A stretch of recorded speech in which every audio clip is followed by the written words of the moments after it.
Hola, este nuevo video se hace continuando con los videos que venimos haciendo de análisis de circuitos.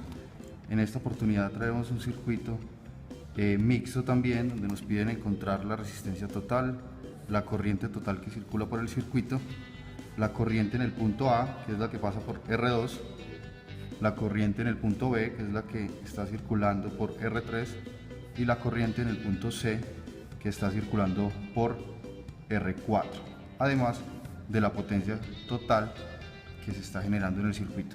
Entonces vamos a solucionarlo. Primero que todo vamos a encontrar un circuito equivalente para poder seguir trabajando, ¿sí?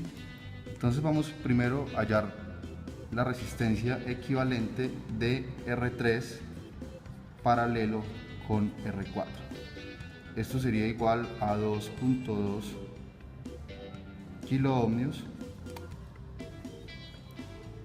por 4.7 kilo ohmios dividido 2.2 kilo ohmios más 4.7 kilo ohmios.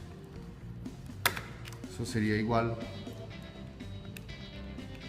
la 3 por 4.7 exponente a la 3 dividido 2.2 exponente a la 3 más 4.7 exponente a la 3. Sería una resistencia de 1.5 kilo ohmios aproximadamente. Entonces ya tenemos acá esta resistencia equivalente entre estas dos. Y vamos a encontrar la resistencia equivalente entre la que nos quedó acá de 1.5 y la de 680 ohmios.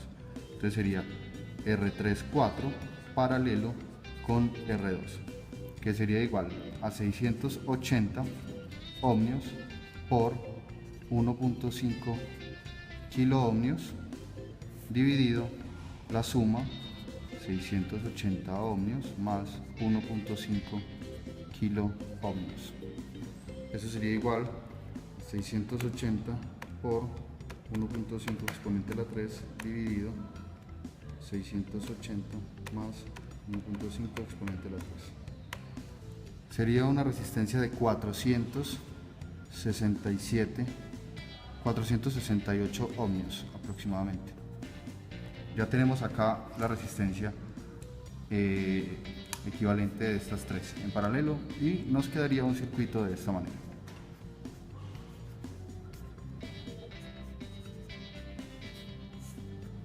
Esta es la R1 de 1 kilo ohmio y esta es la resistencia de 468 ohmios que acabamos de encontrar.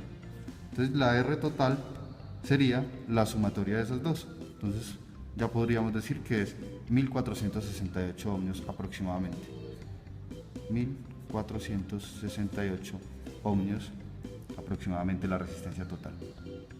Ahora vamos a encontrar la corriente. La corriente que está circulando por el circuito va a ser igual, corriente es igual al voltaje sobre la R total. El voltaje serían 24 voltios sobre 1468 ohmios. Eso sería igual a 0,016 amperios, o lo que es lo mismo 16 miliamperios. 16 miliamperios es la corriente total que está circulando por el circuito, ¿sí? Ya con esta corriente podríamos encontrar la potencia. Entonces vamos a hallarla de una vez. Potencia es igual a I por voltaje. Entonces serían 16 exponente a la menos 3 por el voltaje total del circuito, que son 24 voltios. Sería una potencia de 0,384 vatios. Las unidades de potencia se dan en vatios, ¿sí? Esto sería igual también decir que son 384 milivatios, ¿sí? Ya tenemos 3 puntos del ejercicio que nos está pidiendo. Ahora vamos a encontrar la corriente en A, en B y en C. Para primero hallar la corriente en esos puntos, tenemos que encontrar la caída de tensión que se está generando en R1, para ya saber qué voltaje tenemos en este punto, que lo vamos a llamar X. Como el circuito está en paralelo, el voltaje que está acá en X es el mismo para acá y para acá, para este nodo, ¿sí? Entonces vamos a encontrar el voltaje en R1, ¿sí? El voltaje en R1 es igual, ¿a qué es igual el voltaje según la ley de Ohm? Es igual a la intensidad por la resistencia. La intensidad, que es la que viene acá, que es la que está saliendo del circuito, de la fuente de tensión, sería la corriente total, 16 miliamperios. Entonces serían 16 miliamperios por R1, que es de 1 kiloohmio. Esto sería igual a 16 voltios en R1, ¿sí? O sea que acá en R1 están cayendo 16 voltios. Cuando pasan los 24 voltios por acá, acá se quedan 16 y sigue el resto. Entonces, para saber el voltaje en X, sería igual al voltaje en R1,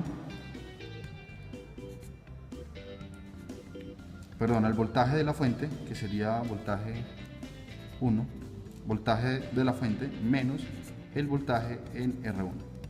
Eso sería igual a 24 voltios menos 16 voltios, sería igual a 8 voltios, aproximadamente, 8 voltios exactos.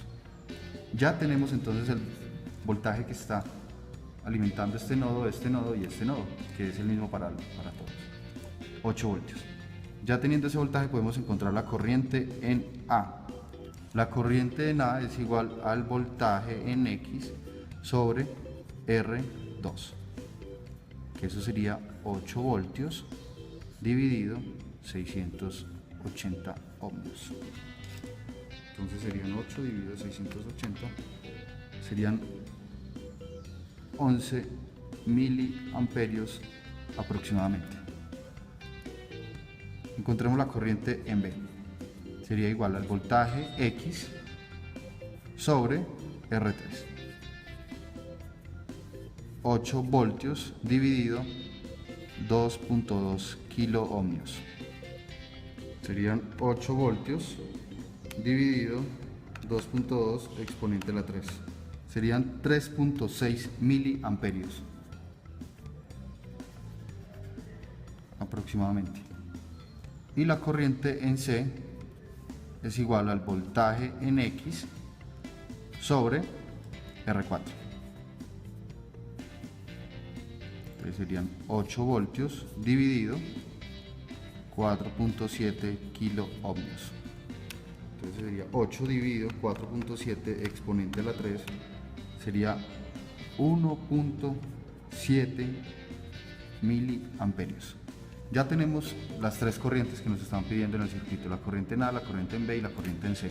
La sumatoria de estas tres corrientes debe ser aproximadamente igual a la corriente total que está circulando por el circuito.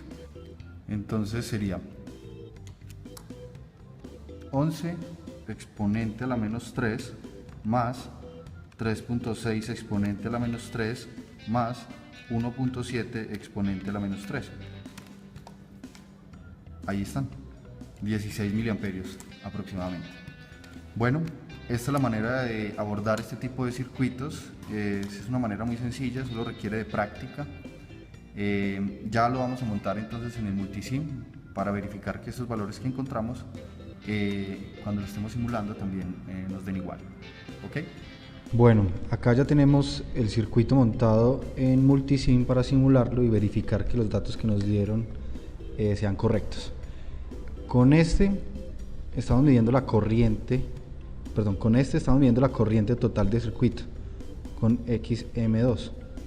Es este, 16.352 miliamperios, que es lo que nos había dado pues en el cálculo, nos dio 16 miliamperios aproximadamente. Tenemos la corriente en A de 11.248 miliamperios. A nosotros nos había dado aproximadamente 11 miliamperios porque no utilizamos todos los decimales. La corriente que estaba circulando por B serían 3.477 miliamperios y la corriente que está circulando por C 1.6 miliamperios. La caída de tensión en R1 son 16.352 voltios. Nosotros nos había dado 16 voltios porque utilizamos solamente como corriente total 16 miliamperios. Pero utilizando todos los decimales aproximadamente es esto. Y el voltaje que queda en el punto X que habíamos nombrado nosotros, que es en este punto, quedan 7.648 voltios.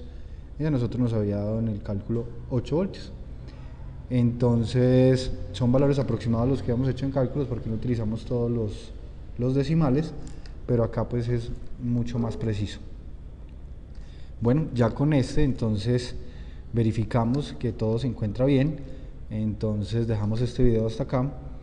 Espero que les haya servido y les haya sido de utilidad, y los invito a que se suscriban al canal para más videos que estaré subiendo próximamente. Bueno, hasta luego.